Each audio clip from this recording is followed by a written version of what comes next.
Hello everyone, welcome to Smita Kiran Biology classes. In this class, let us study the chapter 4 MCQs questions, that is Principles of Inheritance and Variation. A plant having a genotype A, capital A small a, capital B small b will produce dash kinds of gametes. Here you should know one formula, that is 2 to the power of n, and n is the number of heterozygotes. So here in this example, number of heterozygotes are 2. So 2 to the power of n means 2 into 2. So that is equals to 4. Number of gametes produced are 4. The color-based contrasting traits in 7 contrasting pairs studied by Mendel in pea plant were. The number of color-based traits were 3, and they are flower color, pod color and seed color. Which of the following characters was not chosen by Mendel? He chosen pod shape, pod color, position of flower, but he doesn't choose position of the pod. Which of the following is not a pair of opposing characteristics Mendel studied?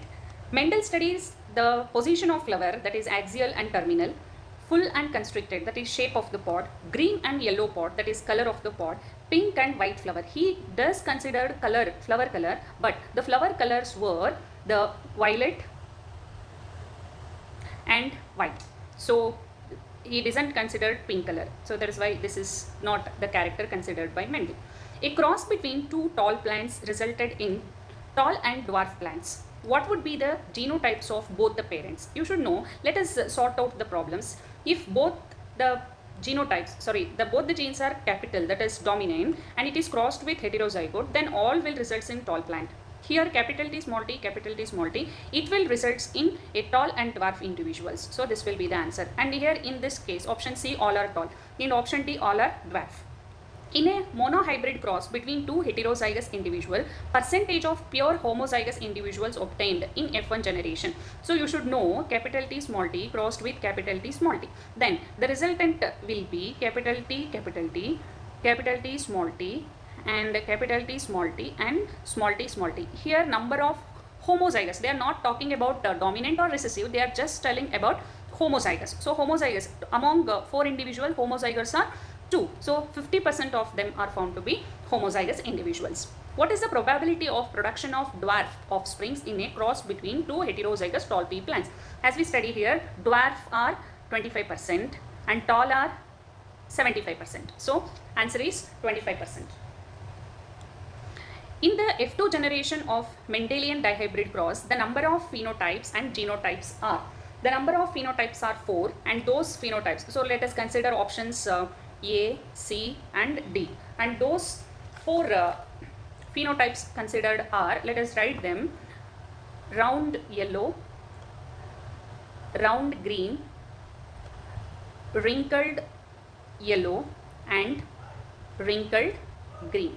Let us write the genotypes which are produced in dihybrid cross. Let me write here. The genotypes are capital R, capital R, capital Y, capital Y, capital R, small r, capital Y, capital Y, capital R, capital R, capital Y, small y,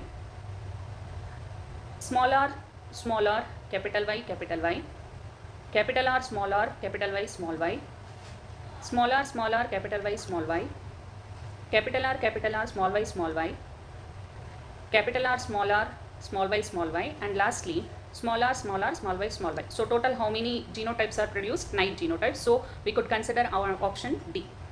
Which of the following process will give tall and dwarf pea plants in the same proportion? That is the ratio 1:1. We know that 1:1 ratio obtained in only in test cross. Test cross is crossing of the one of the offspring with a recessive parent. So here in heterozygous offspring is to cross with a recessive parent. That is option B. Mendelian's works were rediscovered by 3 scientists in the year 1900. Which scientist independently discovered Mendelian work? The Mendelian works were rediscovered by 3 scientists: De Vries, Correns and Freshmark. Option D.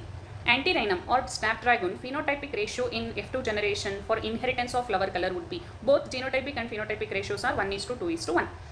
What is the possible blood group of a offspring when both parents have AB blood group? If both the parents are having AB blood group, then the genotypes produced are IA, IB, only one genotype, and here also IA, IB.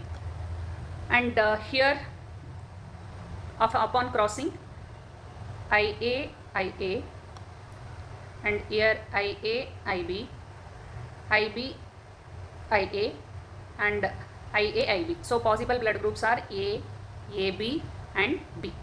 So blood groups are A, B and AB. Option B. Genes located very close to one another on a same chromosome tend to be transmitted together and are called as linked genes.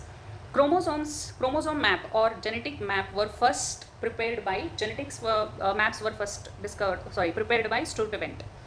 Which of the following is incorrect regarding ZW and ZZ type of sex determination? First you should know, for ZZW and ZZ type of sex determination is seen in birds where it is a female heterogamity.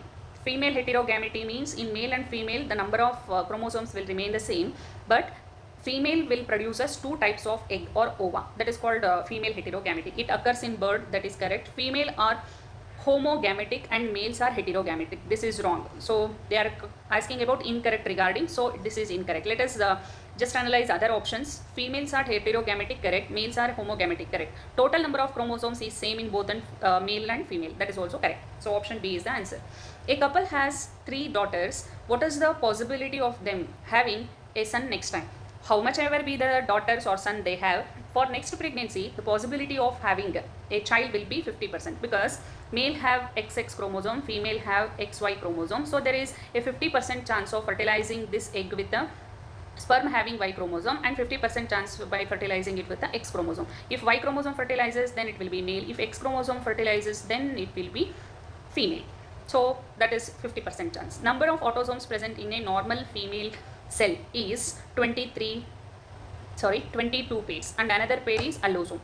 Haplodiploid sex determination is found in honeybees where the number of chromosomes will determine the sex of a honeybee. If haploid number of chromosomes are present, then it is male. If diploid number of chromosomes are present, then it is female.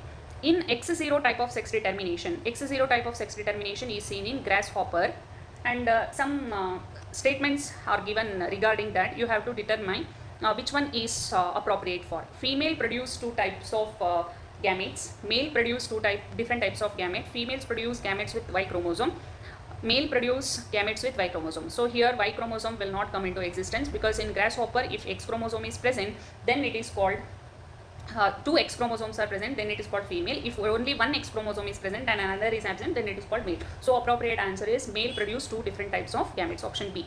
Which of the following techniques may be used to identify an inheritance pattern within the family, that is pedigree analysis?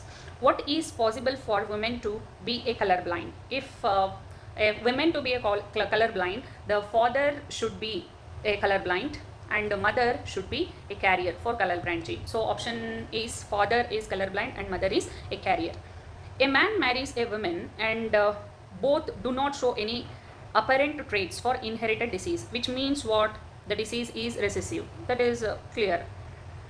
5 sons and 2 daughters are born and 3 of their sons suffer from a disease. However, if it is recessive and the sons are suffering from the disease and the statement continues, none of the daughters are affected.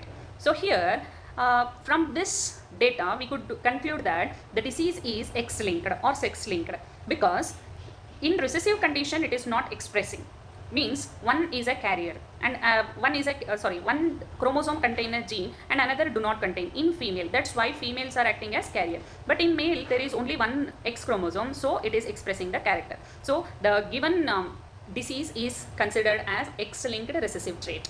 In a sickle cell anemia, glutamic acid is replaced by valine.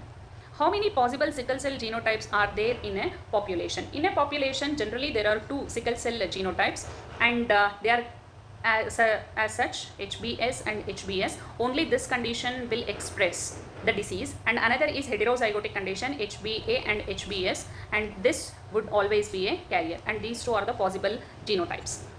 If both parents are unaffected carriers for thalassemia, which is a autosomal recessive disorder, what are the chances of pregnancy resulting in a affected child? The affected child may have 50% of chance having a thalassemia. Which of the following assertion about alpha thalassemia is incorrect? First we should know alpha thalassemia is regarded with the defect in 4 genes which are present on chromosome number 16. If there is a defect in few genes, that is for example 1 gene is affected, little less production of alpha hemoglobin takes place, and if all the genes are affected then there is no production of a alpha hemoglobin, which means which is a quantitative disorder associated with the mutation in genes which are present on chromosome number 16. And here the two genes are responsible for this, HBA and HBA2, A1 and HBA2. So here what they are asking, one of the statement is incorrect about this. Let us see. Involves HB1, A1 and HBA2, correct. It is associated with mutation or deletion of genes present on chromosome number 11. If genes present on chromosome number 11 are affected, then it will lead to beta thalassemia, not alpha thalassemia. So this is not a correct statement regarding alpha thalassemia, which is incorrect. It is associated with mutation or deletion of the genes on chromosome number 16, correct. Leads to reduction in synthesis of globin, yes. So that's all about a few questions in the chapter Principles of Inheritance and Variation. In next session, let us discuss the questions of molecular basis of inheritance. Thank you.